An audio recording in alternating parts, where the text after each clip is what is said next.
بسم الله الرحمن الرحيم. هل أتى على الإنسان حين من الدهر لم يكن شيئا مذكورا إنا خلقنا الإنسان من نطفة أمشاج نبتليه فجعلناه سميعا بصيرا إنا هديناه السبيل إما شاكرا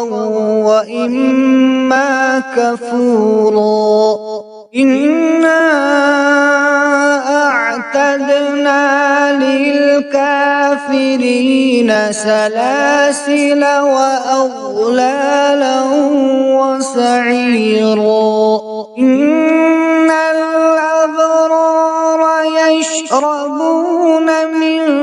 كأس كان مزاجها كافورا عينا يشرب بها عباد الله يفجرونها تفجيرا يوفون بالنذر ويخافون يوما كان شره مستطيرا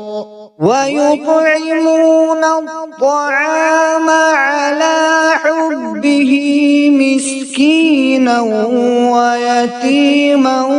وأسيرا إنما نطعمكم لوجه الله لا نريد منكم جزاء ولا شكورا إنا نخاف من ربنا يوما عبوسا قمطريرا فوقاهم الله شر ذلك اليوم ولقاهم نضرة وسرورا وجزاهم بما صبروا جنة وحريرا متكئين فيها على الأرائك لا يرون فيها شمسا ولا زمهريرا ودانية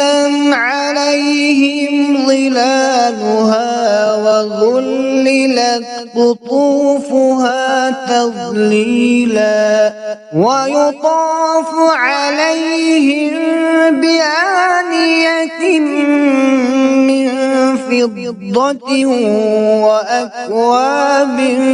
كانت قوارير من فضة قدروها تقديرا ويسقون فيها كأسا كان مزاجها زنجبيلا عينا فيها تسمى سلسبيلا ويطوف عليهم ولدان مخلدون إذا رأيتهم حسبتهم لؤلؤا منثورا وإذا رأيت ثم رأيت نعيما وملكا كبيرا عاليهم ثياب سندس خضر واستبرق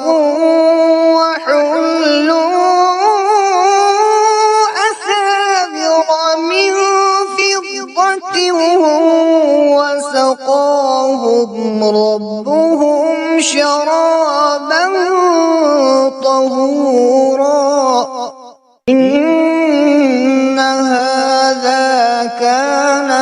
سعيكم جزاء وكان سعيكم مشكورا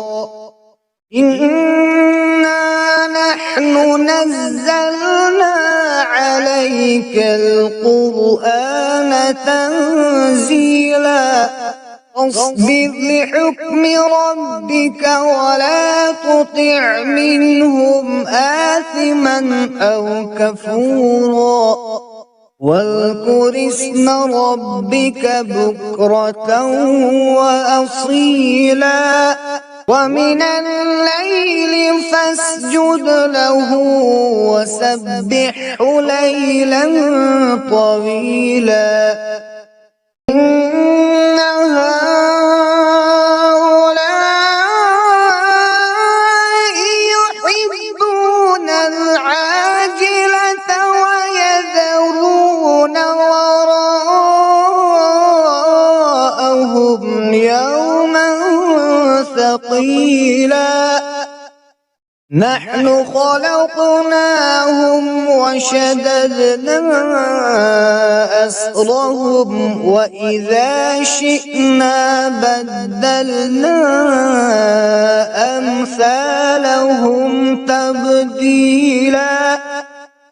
إن هذه تذكرة فمن شاء اتخذ إلى ربه سبيلا وما تشاءون